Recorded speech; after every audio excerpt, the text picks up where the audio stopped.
देखिए, एक बजे है। नमस्कार, मैं हूं राशिद। बड़ी खबर से होगी शुरुआत। कोलकाता फ्लाईओवर हादसे में मरने वालों का आंकड़ा 24 तक पहुंच गया है, लेकिन कोलकाता के कसूरवार अब तक फरार हैं।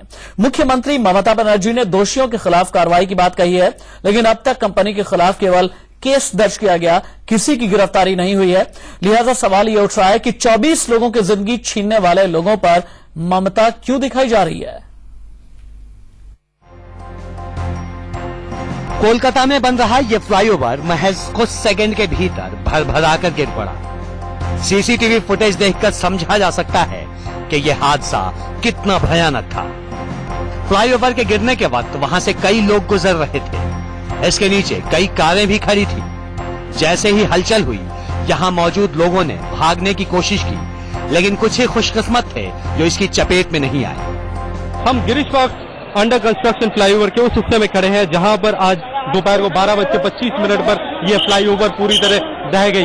आप देख सकते हैं कि यहाँ पे इस फ्लाईओवर पे काम चल रहा था पिछले 2-3 सालों से, और तभी ये फ्लाईओवर आज सुबह तकरीबन दोपहर के 12:25 पे पूरा कोलैप्स कर गया और नीचे कई सारे लोगों के दबे होने की खबर है। हालांकि आर्मी को बुलाया गया, आर्मी पूरी तरह से यहाँ पे काम कर रही है।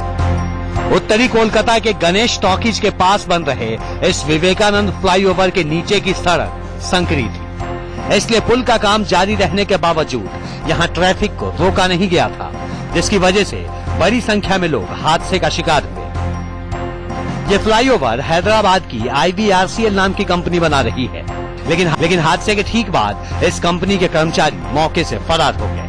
1.5 साल पहले भी कोलकाता में एक फ्लाईओवर का 500 मीटर हिस्सा गिरा था, बावजूद इसके हादसे से सबक नहीं लिया गया। इंडिया न्यूज के लेकिन कुछ बुनियादी सवाल हैं कि जो भी लोग जवाबदेह हैं, 24 घंटे के आसपास का वक्त गुजर चुका है, आखिरकार अभी तक उन्हें गिरफ्तार क्यों नहीं किया गया, उनके खिलाफ कोई कार्रवाई क्यों नहीं की गई। जिस कंपनी ने ये फ्लाईओवर बनाया है, इंडिया न्यूज ने उससे सवाल पूछा कि आखिरकार ऐसा क्यों हुआ। कंपनी का ये कहना है, ये भगवान की मर्जी है, किसी भी तरह की लापरवाही नहीं हुई। भगवान की मर्जी यानी act of God. Injured in the accident, and we give abundant of support and extreme support to all the statutory authorities, whoever it is, and we have informed all our concerned people to be available to the investigating authorities to get to whatever, to answer to their queries. And today Kolkata police has arrived in Hyderabad. Have they contacted you? No, not so far. Not so far. police We has have no come. information on that. No, so far. Not No so police far. has come. आपकी team से किसी से बातचीत हुई है? आपके official से IVRCL के किसी ऑफिशियल से कोलकाता पुलिस की टीम ने बातचीत की है? No, they have not contacted us so far. So far no one has contacted from the contacted police. us. Member have been contacted in No. Kolkata. We have no idea about it. Our What is people the are investigation going on from the police side? What are they questioning the? We did not get any information so far, but we have kept all our concerned informed to cooperate with the investigation. With the to give administration. abundant support. And you say Kolkata police has not even got in touch with the employees or management in Kolkata also? We have no idea about it. I did not get any information There are also about it. like employees like us. No? IVRCL के against पे case register हुए हैं, उसके बारे में क्या जानकारी है? क्या We do not know. Yesterday in the That's news what- we read, then FIR is issued. Apart from that, we do not know anything. Like We you do were not also know- just seeing we do in the not know TVs. what the contents of the FIR is also. We do not have any idea against whom it is lodged also. We have no information because it is not served upon us so far. क्या आप मानते हैं ये negligence का case है, लापरवाही हुई? No, We do no, not no, no, know. We do absolutely not. not. आपने सुना, मीडिया ने यह पूछा कि क्या लापरवाही हुई है, तो कंपनी का यह कहना है बिल्कुल नहीं। पुल बनाने वाली कंपनी IVRCL इसे लापरवाही का नतीजा नहीं बल्कि दुखद संयोग के बाद हादसा मान रही है। लेकिन कंपनी इस हादसे को लेकर कितनी गंभीर है, इसका अंदाजा उनके पहले के बयान से लगाया जा सकता है। It's nothing but a God's act. It's nothing but a God's act. So far in these 27 years, we must have constructed a number of bridges. It never happened.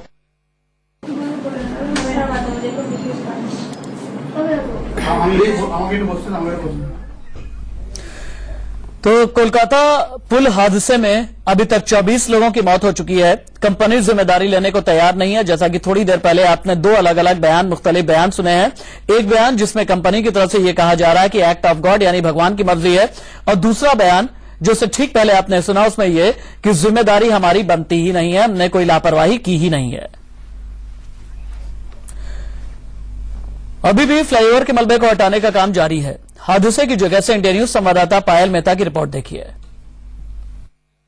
हम इस समय गिरीश पार्क एरिया में है कलकत्ता के, जहां पे कल ब्रिज के गिर जाने से बहुत बड़ी एक त्रासदी हो गई थी। यहाँ पे हम देख सकते हैं कि आज सुबह से बहुत तेज रूप से रिलीफ ऑपरेशन को चलाया जा रहा है। यहाँ पे आर्मी की टुकड़ियां पहुंची है, यहाँ पे एनडीआरएफ की टीम पहुंची है। एनडीआरएफ की टीम भी लगातार पूरे मामले में कोलकाता पुलिस की सहायता कर रहे हैं। डेड बॉडीज की अगर बात करें तो कल रात तक 21 डेड बॉडीज की बात की जा रही थी, उसमें भी इजाफा हुआ है। उसमें भी एनडीआरएफ की टीम ने करीबन 7 से 8 डेड बॉडीज रिकवर की थी।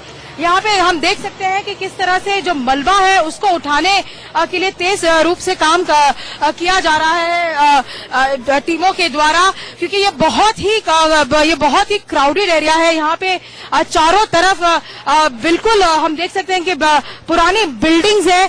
इस कारण से ये पुलिस और जो जितने भी लोग यहाँ पे आए हैं वो चाहते हैं कि जल्द से जल्द इस पूरे मामले को अंजाम दिया जाए, ताकि सबसे पहले जो रास्ता है उसको क्लियर कर दिया जाए। एक तरफ इस पूरे मामले पे पॉलिटिक्स चल रही है, चाहे वो पश्चिम बंगाल की सरकार हो जो पहले वामपंथी की सरकार को दोष दे रही है। इसके अलावा बीजेपी ने भी मांग की है कि एक हाई लेवल का प्रोब इस मामले में होना चाहिए। पर अगर हम सुरक्षा एजेंसियों की बात करें तो यहाँ पे वो सबसे ज्यादा फोकस कर रहे हैं कि किस तरह से इस रास्ते को पूरी तरह से क्लियर किया जाए।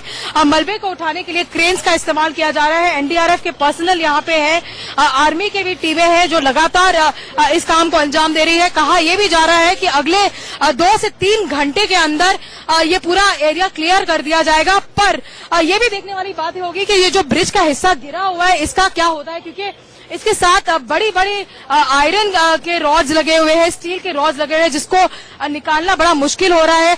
पूरी रात ये ऑपरेशन चला है, जहां एनडीआरएफ की टीम और आर्मी की टीम ने लगातार इस आयरन रॉड को काट के छोटा किया ताकि इनको उठा करके डाल दिया जाए।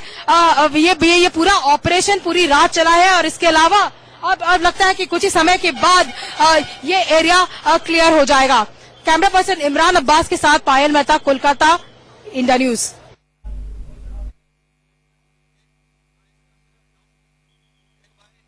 Causing minimum damage, collateral damage to the nearby buildings. That expert will now be done by the civil engineers over here, and once they get the right equipment, the complete work will start over here.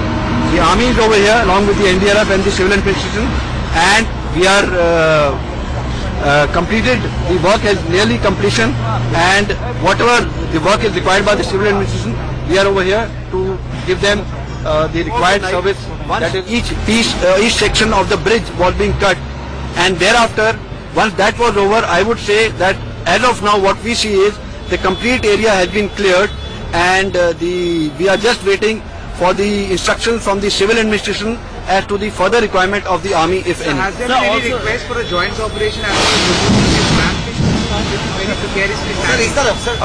as far as the section of the bridge which is right now hanging over there, the advice was asked from us.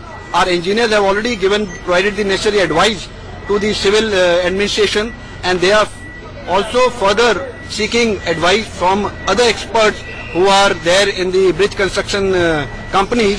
And once that is sure, then only slowly they'll start dismantling this particular structure so that minimum collateral damage is there as far as these old buildings around this complex is concerned.